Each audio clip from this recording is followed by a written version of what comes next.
শিল্পী অপমানিত হয়, বাৰে বাৰে অপমানিত হয় আৰু আমাৰ প্ৰতিখন বহাগৰ মঞ্চত বুলি ক'লেও আজিকালি প্ৰায় বুলি ক'লেও আজিকালি ভুল কোৱা নহ'ব আৰু প্ৰত্যেক বছৰে মঞ্চবিলাকত আমাৰ অসমৰ বহু জনপ্ৰিয় কণ্ঠশিল্পী বা শিল্পীক আচলতে অপমানিত কৰা হয় আৰু এয়া যেন মানে স্বাভাৱিক যেন হৈ পৰিছে বৰ্তমান সময়ত।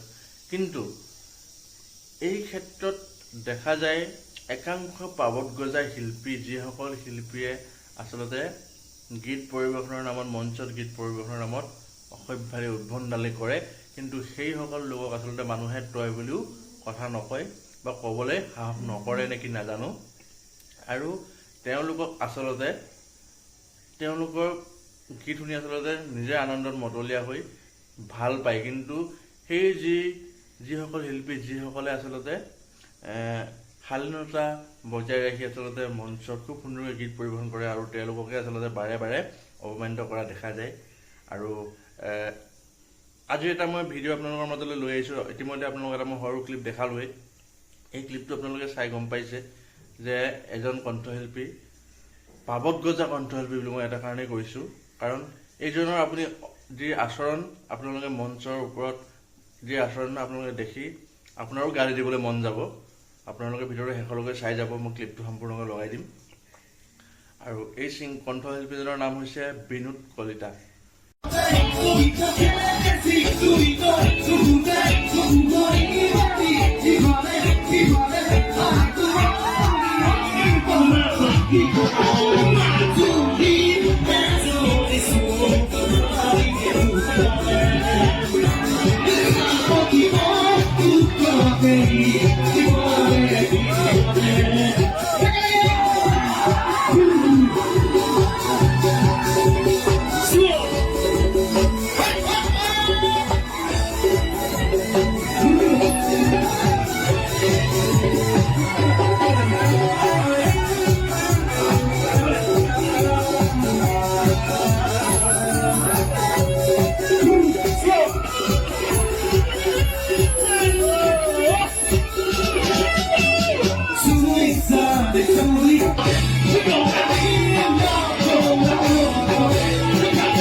কামবিলাক আজিৰ দিনত হৈ আছে সঘনাই হ'ব ধৰিছে। আৰু এই আজি যোৱা কেইদিনমানৰ আগতে আপোনালোকে হয়তো পাইছে যে কণ্ঠশিল্পী মৌচুমী বঙাইগাঁৱৰ এডোখৰ ঠাইত আচলতে বহুত বেয়াকৈ আচলতে কোৱা হৈছিলে, অপমান কৰা হৈছিলে। আৰু সমগ্ৰ ছ'চিয়েল মিডিয়াত এই ভিডিঅ'টো সমগ্ৰ অসমজুৰি ভাইৰেল হৈছে ইতিমধ্যে। ঠিক তেনেদৰে বিভিন্ন ঠাইত বিভিন্নজন কণ্ঠশিল্পীৰ লগত এনেধৰণৰ ঘটনা হোৱা প্ৰায় দেখিবলৈ পোৱা যায় আজিকালি। কিন্তু এই এনেকুৱা কিছুমান কণ্ঠশিল্পী যিজনৰ মই আজি ভিডিঅ'টো আপোনালোকক দেখাম বা চালে ইতিমধ্যে আপোনালোকে অলপ এই এনেধৰণৰ কণ্ঠশিল্পীসকলক আচলতে মানুহে আজিৰ দিনত ভাল পায়। আচলতে এইটো আচলতে কিয় হৈছে যে আমাৰ অসমৰ মানুহৰ চিন্তাধাৰাই আচলতে সলনি হৈ গৈছে নেকি? মানে মানুহে আচলতে সেই মাৰ্জিত বা শালীনতা বজাই যি মঞ্চত গীত পৰিৱেশন কৰা ছিংগাৰসকলক বা কণ্ঠশিল্পীসকলক আচলতে ভাল নোপোৱা হৈছে নেকি? আপোনালোকে ভাবিব কথাষাৰ। আৰু আপোনালোকে ভিডিঅ'টো চাব সম্পূৰ্ণৰূপে। তেওঁ আচলতে কেনেকুৱা ধৰণৰ আচলতে অসভ্যালী উদ্ভণ্ডালী আচলতে আচৰণ কৰি আচলতে মঞ্চত গীত পৰিৱেশন কৰিছে। তো আচলতে এইবিলাক হোৱাটো খুবেই আমাৰ অসমবাসীৰ বাবে দুখৰ কথা। কাৰণ কিয়নো আমি যদি আমাৰ চিন্তাধাৰাবিলাক যদি আমাৰ মনবিলাক যদি তেনেকুৱা আমি বস্তুবিলাক ভাল লগা হ'বলৈ গৈ আছে বা তেনেকুৱা বস্তুবিলাক যদি আমি ভাল পোৱা হৈ আছোঁ, নিশ্চয় আমি এখাপ ওপৰলৈ যাবলৈ চাই আমি এখাপ তললৈ নামিছোঁ। তো কথাষাৰ মনত ৰাখিব আপোনালোকে। আৰু ভিডিঅ'টো আপোনালোকে শেষলৈকে গোটেই ক্লিপটো মই লগাই দিম, আপোনালোকে চাই যাব।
Baby